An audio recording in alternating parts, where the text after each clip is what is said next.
Good morning and welcome. This is the third webinar of the series on the value of applying analytics to real-world problems. My name is Patricia Neri. Dr. Carrie Beam and I are the organizers of this webinar series. These webinars are an initiative of the Informs Practice section. At the end of the presentation, there will be an opportunity for Q&A. After the Q&A, there will be an online networking event. You just can't stay in this Zoom session if you want to participate. This webinar will be available on demand, and we will make the link available at the end of this presentation. The COVID pandemic demonstrated yet again the importance of supply chains and their susceptibility to disruption. In this webinar, Zahir and Duncan will cover processes and technology for measuring and improving resilience. They will distinguish between reliability and resilience and the role of complexity in resilience, how to plan and design, supported by simulation and processes to respond and execute. These mechanisms allow organizations to quickly respond with confidence in replanning and execution, enabling a resilient supply chain. Duncan Klett is a fellow and co-founder of Kinaxis. Since co-founding Kinaxis in 1984, Duncan has focused on product innovation and matching rapid response functionality to customer needs. Duncan draws on more than 30 years of experience with analytics and software solutions to design next-generation Kinaxis products to help companies balance supply and demand to everything to drive greater competitive advantage. He is also a certified professional engineer and a Kinaxis certified rapid response master. Zahir Balaporia is a senior director and solutions architect on the FICO Xpress optimization team. With over 20 years of business and IT operations experience, Zahir works with clients to develop advanced analytics solutions. He also specializes in change management associated with the deployment and adoption of advanced analytics. His work has been profiled in the books Only Humans Need Apply, Winners and Losers in the Age of Smart Machines by Davenport and Kirby, and The New Now by Thornton May. Welcome, Duncan and Zahir. Thank you, Patricia, and also thanks Carrie and Beth in India for pulling this all together, and thank everybody for attending, and good morning, good afternoon, whatever your time zone is. So today we are going to talk about supply chain management and specifically resilience in a supply chain. As the slide shows here, supply chain management is all about getting the right stuff to the right place at the right time. And as I said, what could be hard about that? Well, there's all manner of idiosyncrasies that creep in, from lots of different companies involved in the supply chain, bleeding edge production processes and technology, substitutions, co-products, invested capital and expensive resources, expiration, qualification and regulation requirements, just a huge number of parts and locations. It just gets to be very complicated. So that's what we're dealing with. And if we're talking about resiliency, maybe the first question is, well, what is resiliency and how would you measure it? So probably the only real test is how well did the supply chain handle something unexpected happening, or how well did it handle variability, which really means you're tracking reality. That makes it hard to predict what your resiliency is going to be in the future based on actions that you might be taking today. You can certainly simulate variability and then use that to predict things like on-time delivery, profit, or revenue minus costs. We would suggest that simple measurements are usually better. Certainly the accountants will come up with more and more complications, but then that makes it harder to understand. In terms of reliability versus resiliency, we wanted to say So reliability is how well does the system behave, how well does it operate, given that it's asked to operate within its specifications. Whereas resiliency is about how well does the system respond when it's asked to operate outside of its specifications. So what if something unexpected, either as a discrete event or as a size of a disruption, what happens in that case? That's resiliency. So over to you, Zahir. Thanks, Duncan. Thanks, everybody, for joining. So in this presentation, we'll kind of break it up into 3 parts. So we thought if we had to think about resiliency and designing for it and creating a supply chain that was resilient, we'd need at least these 3 components. And as you can see, it's in a loop here, so you could start anywhere. And if you're part of a large organization, you may have certain business units just because of certain business imperatives that have to really focus on respond and execute. Whereas there may be another business unit where you have the opportunity to spend a little more time from a design and plan perspective. Either way, at the end of the day, at some point, we believe all 3 of these have to be working together in order to really create a resilient supply chain. So in this presentation, we'll talk about all 3 of these, and then towards the end, we'll cover some examples of things that both Duncan and I have seen that we thought would be interesting examples to share related to this topic. So let's start with design and plan. From a network optimization perspective or supply chain network design perspective, there's obviously a large body of work done in terms of developing supply chain network models. And those are obviously a great place to start. But designing for resiliency, I think, while not a new topic, I think there's been a lot of work done in that area. It's definitely got a new and healthy level of attention given the current circumstances that we find ourselves in. So from a design for resiliency perspective, I go back to the point that Duncan made earlier about distinguishing between reliability and resiliency. Within a supply chain network design, you can bring together various facets of your design that would essentially determine how you believe your supply chain would operate, within certain standard operating characteristics. But designing for resiliency kind of goes that one extra step where you're saying, what happens if this more unexpected thing happens? So in some sense, I almost like to think about it as an insurance policy, right?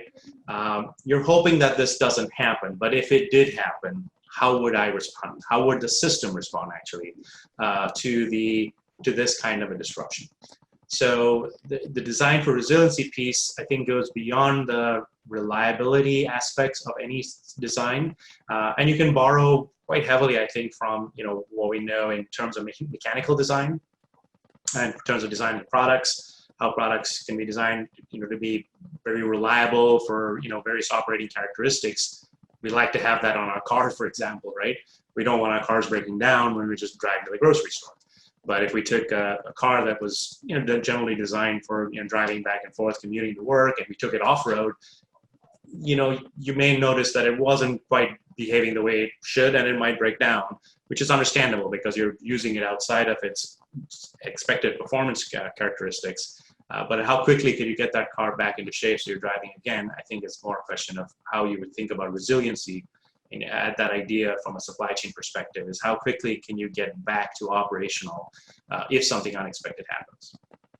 So one of the things we've heard a lot in the conversation over the last few months is that the part of the problem with resiliency today is that supply chains have become too complex. We've got these extended supply chains that are across geographies, that incur significant amount of different types of transit modes, and all in the search for lower cost product. And I think there's some definite truth to that. Many supply chains are very complex and pretty extended. However, I think there's sort of a false equivalency between the idea that simplicity therefore is the solution. One way to think about that is that you could think about a design with single sourcing, right? That's simple to understand, maybe even simple to execute from a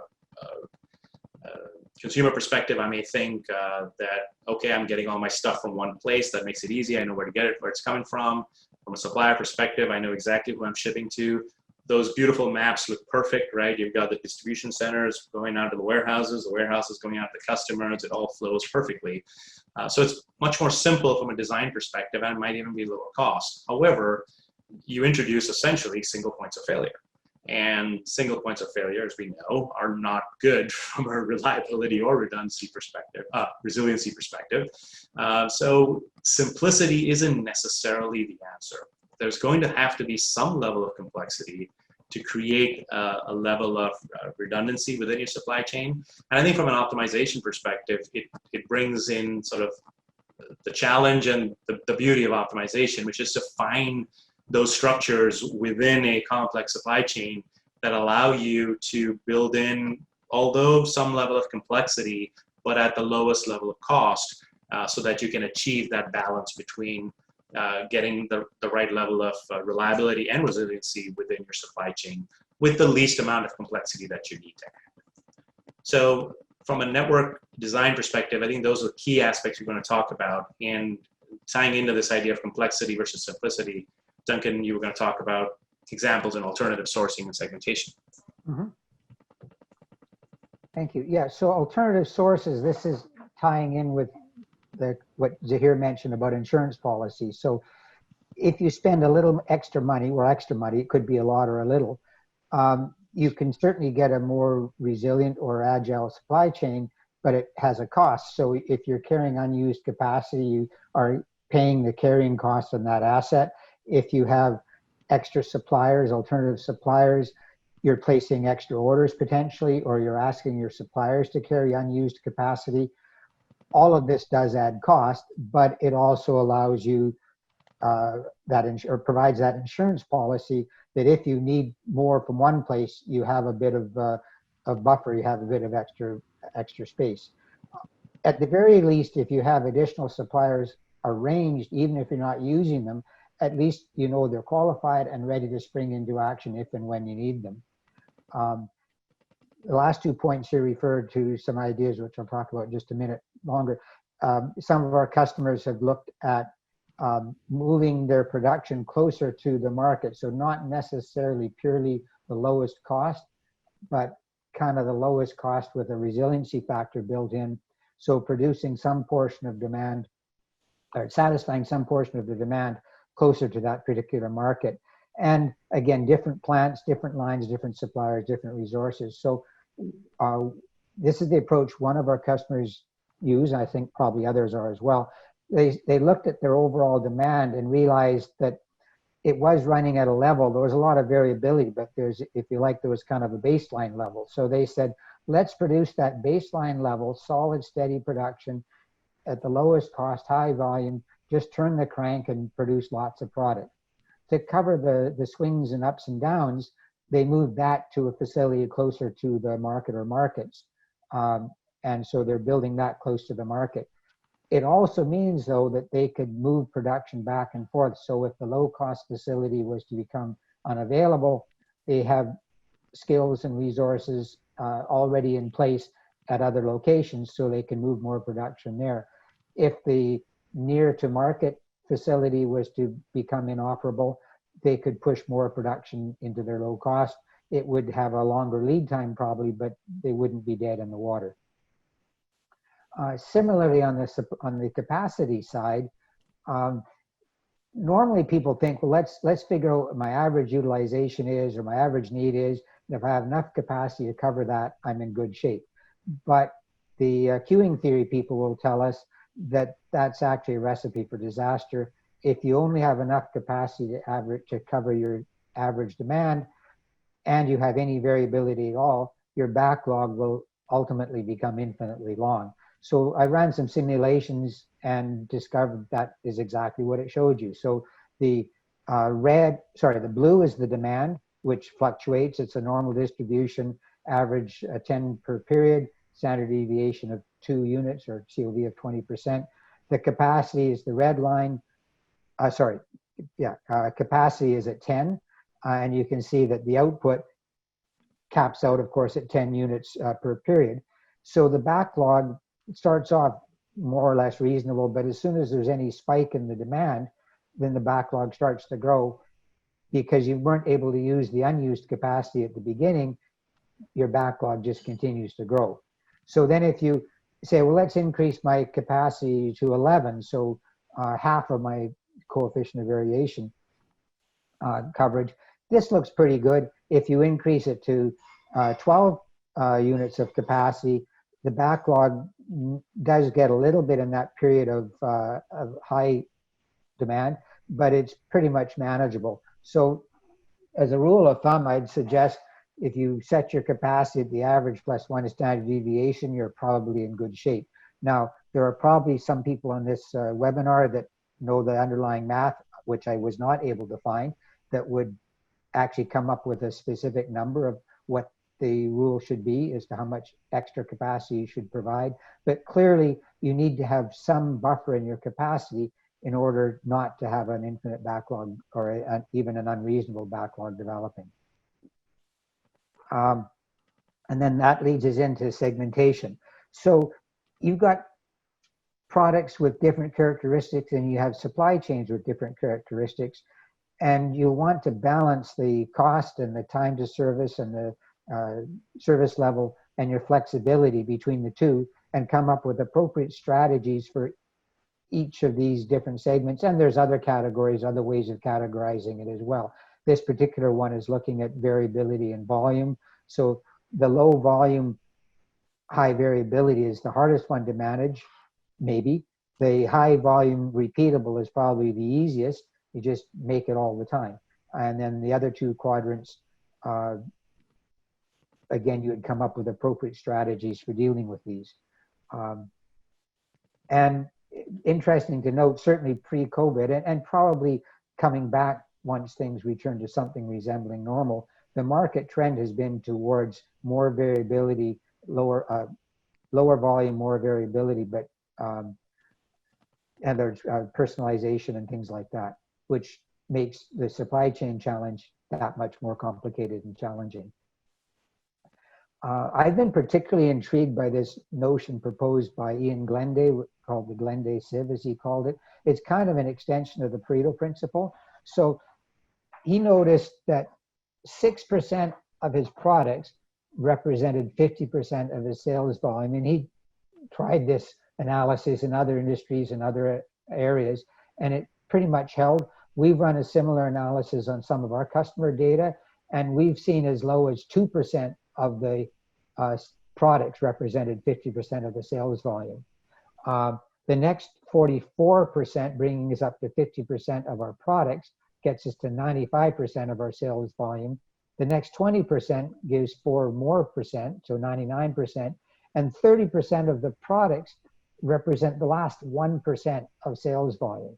So the notion here is, do you even need to be selling, building, making, whatever, that last 1%? Can you make your life a lot easier by going to the 99 or the blue, or even cutting back to the 95, the yellow, and therefore have more stable production and less to worry about? There's other characteristics or other features for the AI folks that you might consider. So how else, or what other ways are products similar or different? So shelf life, especially if you're in the pharma business, seasonality, lead times, long or short, variable or solid, transportation and transportation channels, physical characteristics such as, is it large or small, production volumes, customer characteristics and expectations. So some of our customers in the pharma business, if you're doing specialty drugs, if you don't deliver the drug to the customer, you lose your customer because they die. That's not what they want to be doing. So they have to manage those products quite differently than they might say for acetaminophen or something like that, which is usually not life-threatening. And there's lots of other supplies or sources for those drugs. Of course, the high-cost items, you probably don't want to carry a lot of inventory, commonality, capacity, things like that. And I think that becomes back to Zahir. Thanks, Duncan. So the next thing we want to talk about was stimulate and simulate.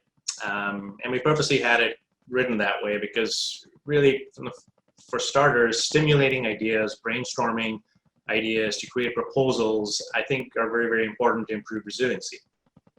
So this idea of brainstorming, of course, is been around for a long time. There are firms that kind of specialize in it. The military has used it in terms of wargaming exercises. So the idea here from a resiliency perspective is, can we leverage the knowledge that exists within an organization to come up with ideas that people can sort of envision that can lead to improved resiliency? And this could be in sort of both sides, right?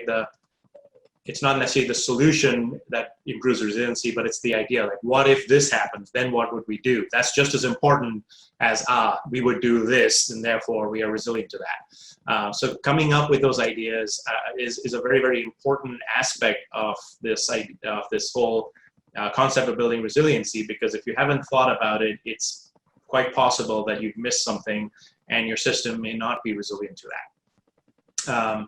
Then analyze and simulate, of course. And when I say simulate here, I'm not being very prescriptive in terms of what method. So this is not necessarily build a discrete event simulation model. If that's what you want, that's great. It could be continuous, it could be agent-based, it could be an optimization model with scenarios, whatever you want to run.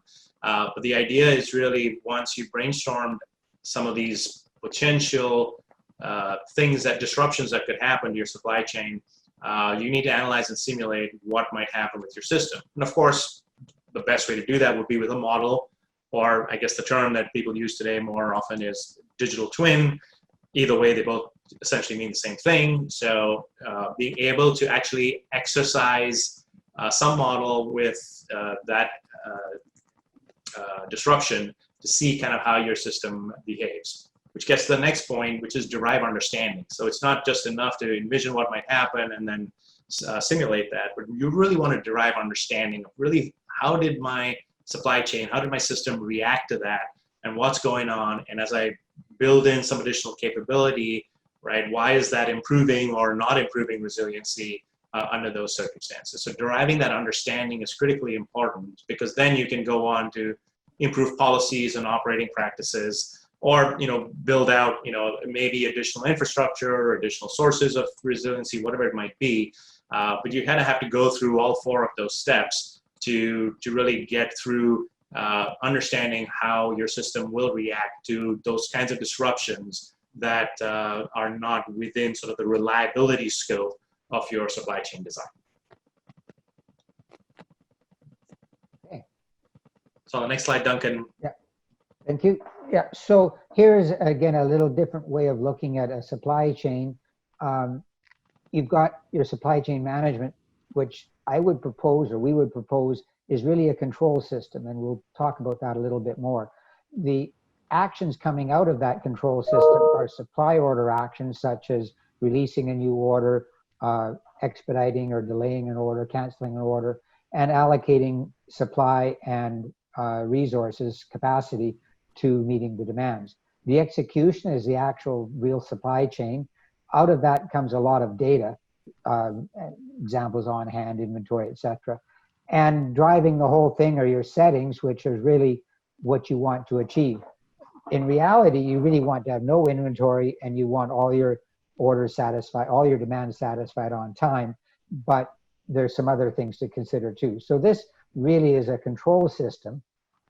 And for the engineers in the crowd, this diagram will be very familiar, a standard block diagram of a control system. You've got your inputs, you've got your controls, you've got a process that runs, it has outputs.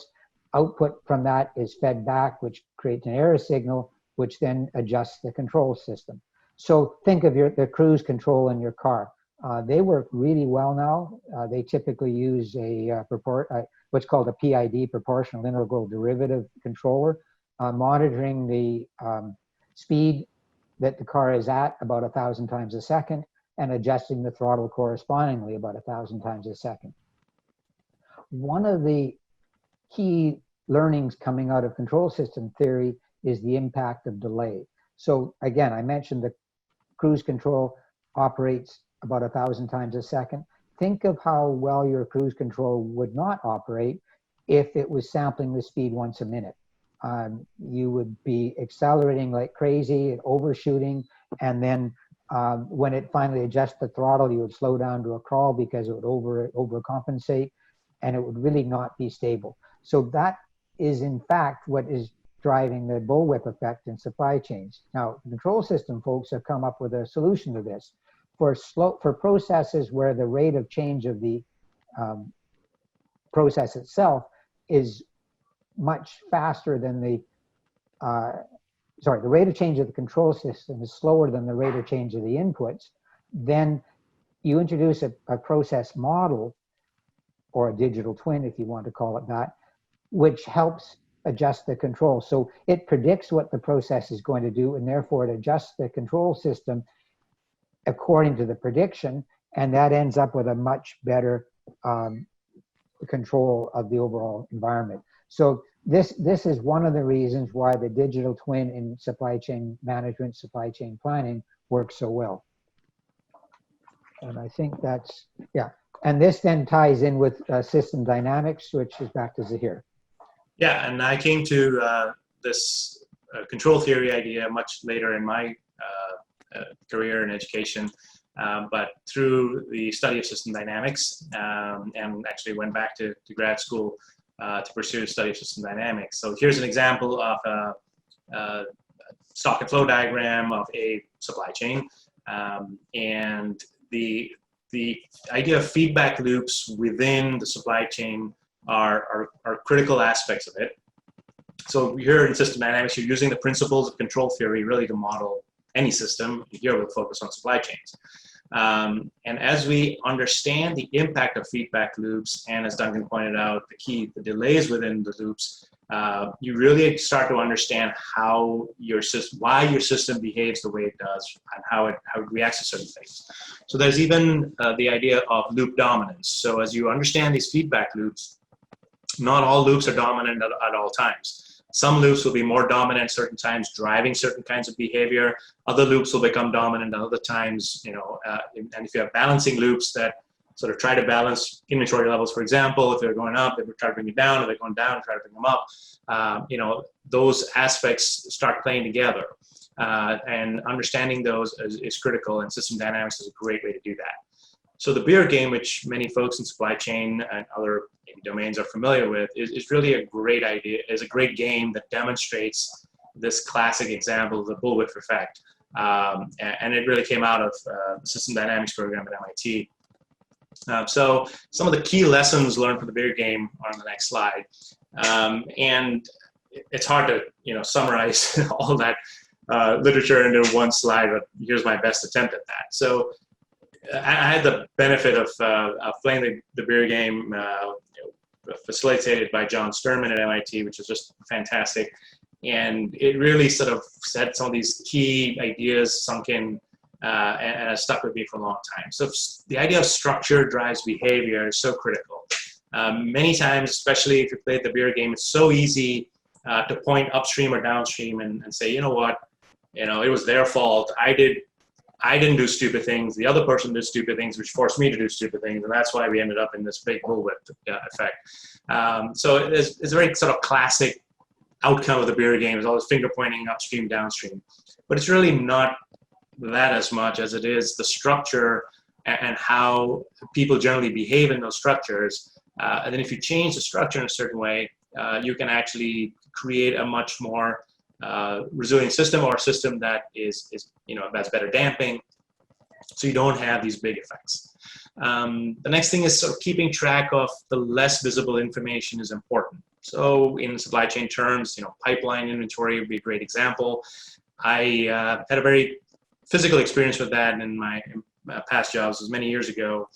I was in transportation, and we had an operation on the West Coast that needed empty containers so they could be loaded and shipped back to the East Coast.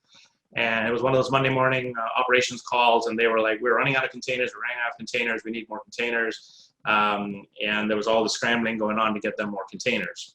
And I just started in that role, and I was actually part of my training rotation was to actually visit that facility. I think it was a week, maybe 10 days later.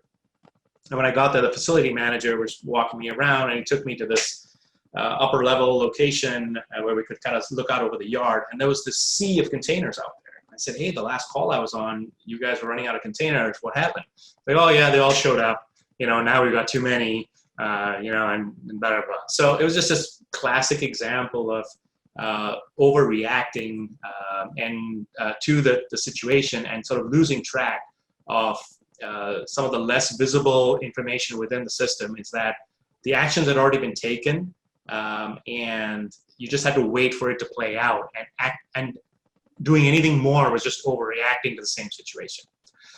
So visibility is not the same as understanding system behavior. So a lot of people want visibility because they say, oh, if I don't have visibility to pipeline inventory, how can I account for it? So absolutely, right? I'm not against visibility. What I try to explain to people though is that having visibility doesn't necessarily solve the problem. It's a key ingredient. It's necessary but not sufficient. What you do with that visibility oftentimes is the key. And sometimes we get visibility, but we still don't change our behavior accordingly. And as a result, we still end up with systems that oscillate too much. I already talked about easy to blame everyone else in the supply chain for your problems, and that's been clearly shown in many playings of the beer game. And at the end of the day, if people just would stay calm, just easier said than done, of course, especially if you're in a situation where things are going off the rails. But a deep understanding of your system allows you to do that, right? It allows you to explain to other people to stay calm, say, we have taken the actions that need to be taken. It's just going to take 2 days to play out. Doing anything more at this point would only make things worse. Going back to the car analogy, it's like oversteering, right? If you take your eyes off the road for some second and you look at where you're going, like, oh no, and you yank the steering wheel, right? If you yank it too far, you end up oversteering, and then you're oversteering back and your system goes out of control. So trying to keep things in control necessitates staying calm, but it's really hard to stay calm if you don't understand how your system behaves and how your system responds to certain things. So from a resiliency perspective, if you think about resiliency as the ability to withstand or recover from shocks, understanding the dynamics of your supply chain is a very important part, very important aspect of keeping your supply chain in control. But this is one idea that Duncan and I sort of initially bonded over, is this idea of, bringing a little more control theory thinking into supply chain. So we're really happy to be able to share that thinking with you in this presentation as well. Thank you, Zahir. So that leads us into the third of our blocks in the block diagram, was the respond and execute block. So here, the execution side. So we want to take out all the delays we can out of the supply chain management loops. And so one of the ways of doing that, of course, is you automate as much as, and I've said it, or as we've said it, as is practical. By doing that, it gives your people more time for analysis and dealing with the exceptions. Certainly, you need to have the visibility to detect and respond faster. Again, faster gives you more time to act. If you don't know you're running off the road until you're already in the ditch, it's a little late to drive back on the road. If you can detect that you're starting to slide a little bit, then you can start taking corrective action earlier and save yourself a lot of troubles. And of course, it's not just visibility of a particular node or a particular part in a location that you're worried about. It's across the entire supply chain. Again, the beer game showed that if the retailer thought they were running out, they would produce an extra demand on the next level down. The next level down would see this big spike in demand, and they would place more demand on the distribution channel, et cetera, et cetera. But if the manufacturer recognized that the retailer had increased demand, they would then temper how much they would produce, recognizing what the demand was most likely to be. Ideally, there's collaboration going on, and so that the manufacturer not only sees the signal from the retailer, but actually might have a conversation with them and say, well, you've increased your demand. Why did you do that? And they'll say, well, I ran out, and it's the Independence Day weekend coming up, so we want more beer. Okay, that's a good reason. And the manufacturer has probably said, I know the Independence Day weekend is coming up, and I've doubled my production for the last 3 weeks in order to satisfy that demand, so we're in good shape, that sort of thing. Another big point is don't overmanage activities once started. This is one of my pet peeves, I suppose, is a lot of supply chain managers will micromanage their orders. So they place an order, they expedite it by 2 days, they delay it by 2 days, they cancel it, then they replace it. They do all kinds of things. If they just let it run through, and if the system was designed to just flow smoothly, they wouldn't have to do all these changes. Maybe they get a little extra supply in occasionally, but then they would use that up in subsequent periods. And it would be better than waiting weeks and weeks because the system is so tied up and congested with all these changes going on. And last but by no means least is preparing and documenting and using contingency plans. So what might happen, Zahir talked about this, what might happen, how would we respond? Some of these can be very specific. If this happens, we do this, this, and this. It might be more general. If I have a supply problem in this region, here's what I do. I need this data.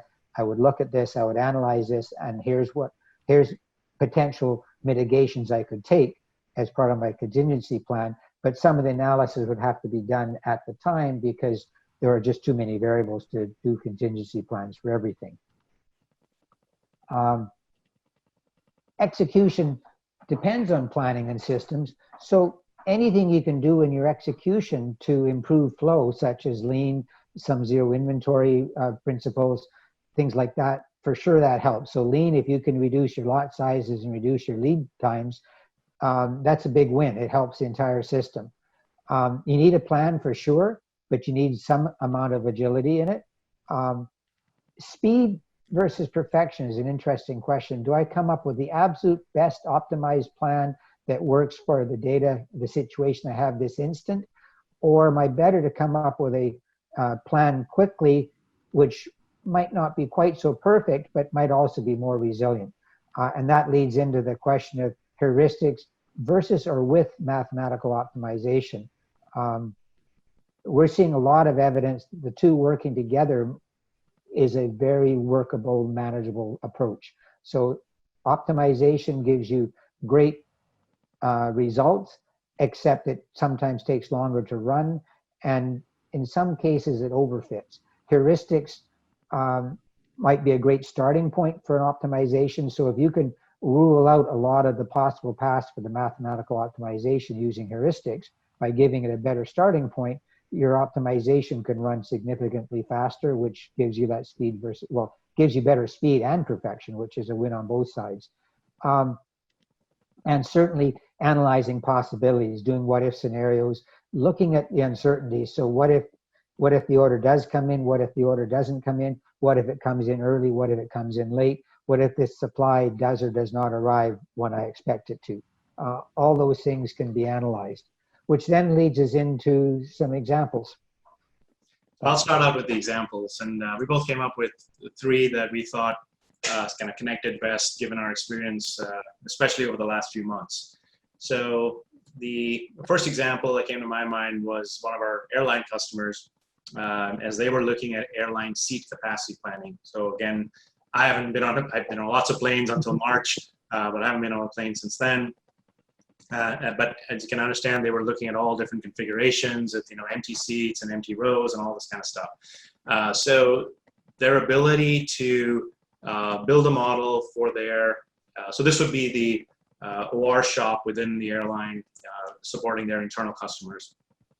And, being able to create multi-scenario views of different configurations was incredibly important to them because they were facing a situation that they had never thought of seeing before, right? So the ability to play out a large number of scenarios was very crucial to them to be able to make decisions on sort of how they wanted to move forward. And being able to quickly adapt the models that they had to fit an urgent business need was kind of an example of resiliency within that OR team, right? Because it's one thing to build, large OR models for specific problems within the airline industry that has been using them for years and years and years. But when there's an unanticipated business need, such as, seat configuration differences because of a pandemic, the ability to pivot and start building models quickly in that space and giving solutions and results with multi-scenario capability was incredibly important. The second example actually comes from a bank, which, typically, why would you think about a bank within supply chain? But this was the OR group within the bank that was suddenly tasked with looking at PPE deployment. Here's a 3-letter acronym that I had never heard of until a few months ago. So, protective equipment for bank branches. And this suddenly became a critical bottleneck within their operations, that they weren't able to, get back to some semblance of normalcy without PPE. So that group actually pivoted and started working on supply chain models. Again, a good example of resiliency within the OR team, and the technology that they had at their disposal to be able to do that, and build out new models to support that process. The third example comes from a medical supply vendor in Italy, and this was a few months ago when Italy was just starting to come out of sort of the worst part of their COVID lockdowns. And they had a design, so this goes back to our design question, where they had a regional distribution center that was essentially serving the geography that it was set up for, but they wanted to start moving from a regional DC idea to multiple warehouses. And these multiple warehouses would have overlapping service regions. And the reason they were doing that, again, was to get away from this idea of a single point of failure, which was that regional DC. So they would have overlapping warehouses, not only from a service standpoint, so that if one warehouse was not operational, the other one could serve it. That definitely made sense. But they also brought in sort of their human resources planning, because they were now taking their people and breaking them into cohorts. As a result, that if one person fell sick and then you had to quarantine the group, you weren't impacting the entire group. So it sort of served a dual purpose in that sense, in terms of building a little more resiliency into the design of how they were then could then support their customers in those areas.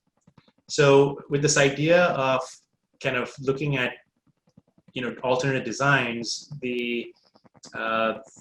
one of the approaches that we've been looking at is, and we've done this a lot in terms of cost versus resiliency. But if you had to think of looking at, we've done it in cost versus service, but if you had to think about it in terms of cost versus resiliency, it's the same idea. You've got cost, on your x-axis, and you've got some resiliency measure on your y-axis, and you can run multiple scenarios. Here I've just, simulated a few, and you can see up in towards the top right corner, there's a scenario called baseline 5. So you're comparing against that scenario. And in supply chain, uncertainty has always been the constant, right? So it's not like that's a new thing that we're experiencing. There's always been uncertainty. It's just we're looking at uncertainty from sort of these extreme events, if you will, when you're talking about resiliency.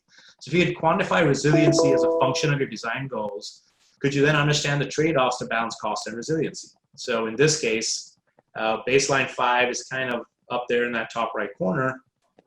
Sure, there are lower cost options, but there's also one which is higher cost but slightly higher resiliency.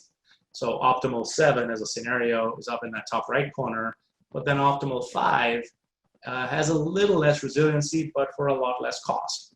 By no means does this plot say, therefore your answer is.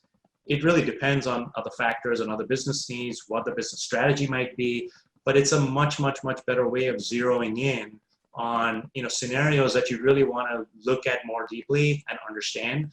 So the ability to efficiently run large numbers of scenarios with a supply chain model takes you a long way in terms of coming to a decision on really what type of design you want to create around resiliency. Back to you, Duncan. Thanks, Zahir. Yeah, so I was going to talk about some of our customers and what they've done. So Keysight, they make test equipment, and this is a lot more relevant today than it was when we started working in this presentation. So Keysight has their major campus in, just north of San Francisco in California. I have not heard how they're faring in the current wildfires, but in 2017, that campus basically got burned out by the wildfire. a number of their employees, unfortunately, had their houses burned out. The facility itself was totally shut down. But they were able to recognize what was going on, identify where they had materials, and continue to supply. They managed, people were managing from home or from the hotel if they didn't have a home anymore. So they managed to get all their orders delivered. Nobody lost employment, and altogether it was a great story responding to a major disruption. I hope they are not affected by the current fires or others. It's pretty nasty out there right now, I gather. Another story is Procter & Gamble, P&G. Again, 2017, Hurricane Irma, they recognized that it was approaching their facilities on the east coast of the US. And they actually had prepared contingency plans. So they said, if a hurricane strikes, this is what we do. So they started by moving materials out of warehouses that were in the affected area to ones that would not be affected, they felt. So outside the likely path of the hurricane. Shut things down there, and then prepared trucks ready to go from the unaffected areas to move critical supplies such as disposable diapers and water and things like that back into the affected areas as soon as the hurricane had passed. So they had the facilities back online in 2.5 days after the hurricane passed through. And again, unlike many of their peers and other companies in the area, when they went to the Wall Street analysts, they did not need to adjust their projections for, they did not need to adjust their financial guidance, whereas most of the other companies that are affected did have to reduce their projected incomes and things like that. And of course, more recently now, the COVID-19 responding, we're still collecting information on this. Some of the early stories we've heard, especially in the drug and the pharmaceutical business, we've heard of our customers where they had, for example, the Singapore border was shut totally, like with no warning. It was just like, it's closed, folks. And then losing production in China, so losing supply of raw materials. At the same time, their demand patterns changed altogether. So as Zahir mentioned, huge demand for PPE, huge demand for some of the pharmaceuticals and certainly ventilation equipment and things like that.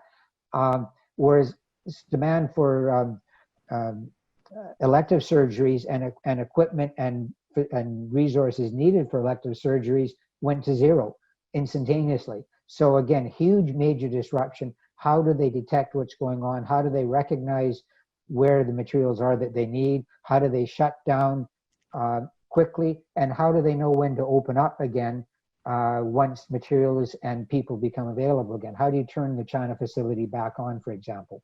And when can you do that? So again, they use the digital twin model to do this analysis, simulation, and to come up with their answers.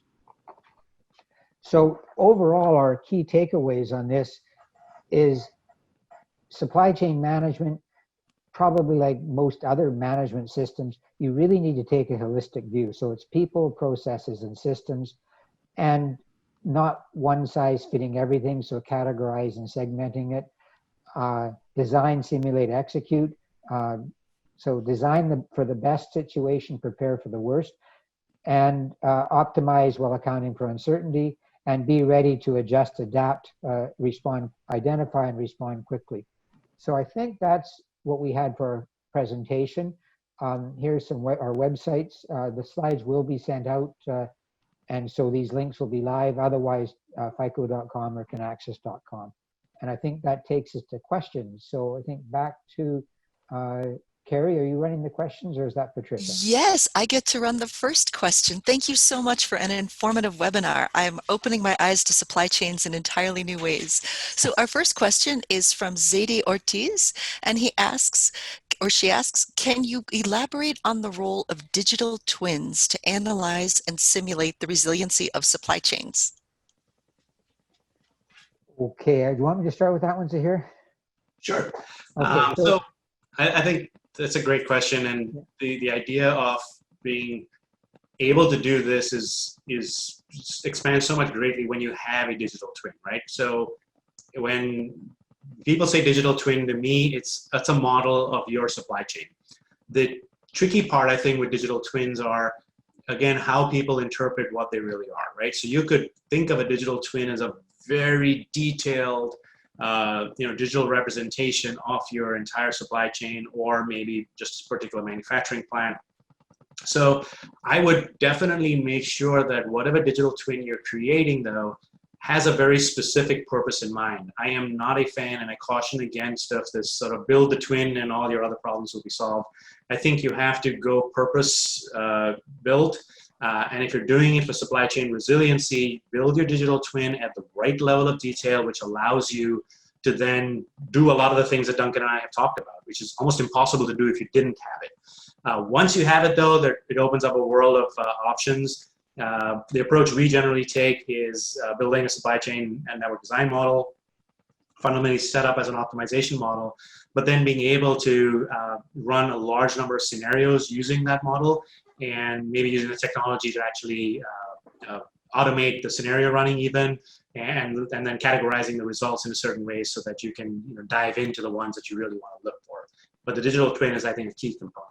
Duncan, any other thoughts? Yeah, so it's a great question, and I think we're mostly aligned on this one. Zahir, you and I didn't really talk through this one, so that's we were worried about coming to a disagreement, and we might be on the edge of one here. So we see the supply chain as a lot of data. So it's your customer's customer, and down the chain that way, and then back upstream through your distribution and your manufacturing and your suppliers and your suppliers and all that. Once you have all that data, and once all the data is connected, in other words, supply at one site creates demand at another, and you have your bill of materials, and you have your transportation channels, and you have material availability and suppliers, and all that data is there. You can pull out from that data the model for optimization, and you can also simulate with that data what happens if a demand comes in, what happens if a supply comes in, what happens if a particular channel or a particular supplier becomes unavailable, et cetera, et cetera. So that's the digital twin that we would see, and then it can feed into the optimization because you have all the data and it's already been rationalized. So one of the biggest problems with putting a model of your supply chain together is rationalizing all the data. So you have differences in simple things like, what do I call a part? Well, I call a part ABC, you call it DEF, and yet it's the same thing. And so I have a purchase order for ABC, you have a purchase order from me for DEF. Well, when we put those two pieces of data together, how do we know that's the same thing? So there's a lot of rationalization of the data that needs to be done. There's also a lot of cleansing of the data that needs to be done. So are my units of measure the same? Why do I not have a demand record for every period? Is it because there was no demand, or did I miss something in my data feed?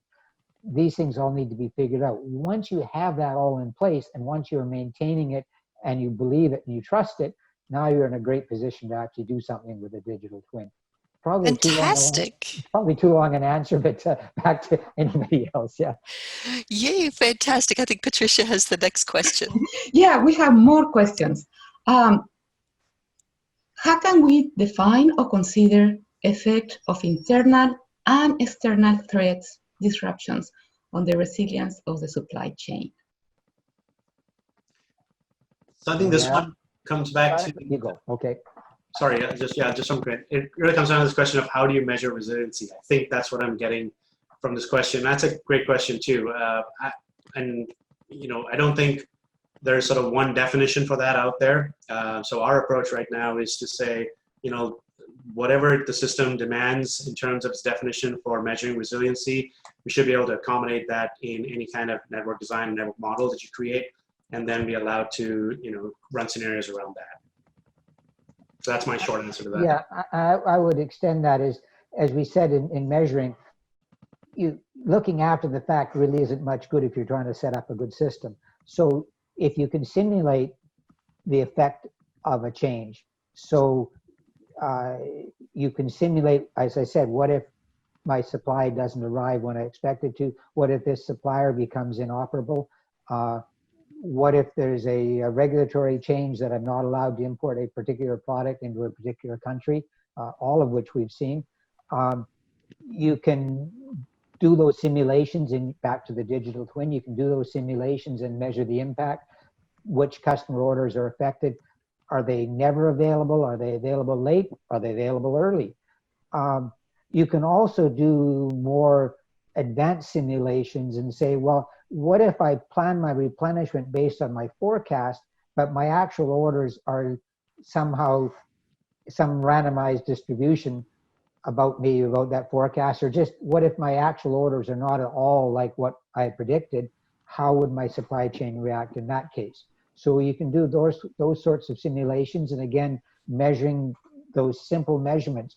What's my inventory level? What's my cost of production? What's my on-time delivery? What's my revenue? Those sorts of things.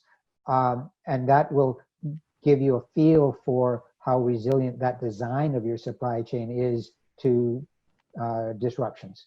Fantastic, thank you. And we have time for one more question. We've got about 3 minutes left, but this is a great question from Carlos Calderon. What is the biggest pain point for embarking on a supply chain optimization project? I think the quickest answer I can give you is data. Yeah. And that continues to be the challenge in terms of getting to the data to best, create the best representation of the models that you want to build. Yeah, I think related to the data, it's the scope of the optimization and the volume of data that might be. So if you cut the scope too finely, then you actually might be suboptimal in your results. If you try to boil the ocean, it might not even be solvable, or the data volume might be so enormous that it might take a long time to run. So it's getting the balance right, I think, is a challenge. And of course, as Zahir said, getting consistent, reliable data is a never-ending challenge. Great, thank you so much. So everybody in the audience, if we didn't get to your questions today, you can see the email here for Duncan and for Zahir. And if anybody out there is saying, oh my gosh, I want a digital twin and I have pain in my supply chain, now you know who can help you. Reach out. I will turn it over to Patricia. Yes, we just want to invite you to our next seminar with Dr. Pinar Keskinokat. She's the director of the Center for Health and Humanitarian Systems in Georgia Tech, and she is the Inform's president.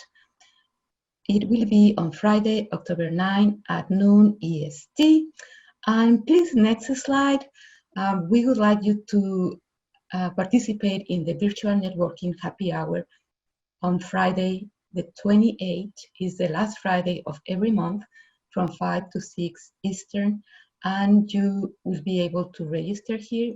We are going to put these slides during the networking time, and you can also email Robin at this email address. And please, the next one, we want to also invite you or make you aware that there is this series of wonderful webinars for analytical practitioners by Professor Dimitri Bertsimas from MIT. The next one will be on Tuesday, August 25th from 11 to 12, and it is on optimal and interpretable machine learning. And as you can see, Pooja has joined us for the networking event, and you can stay in this Zoom link.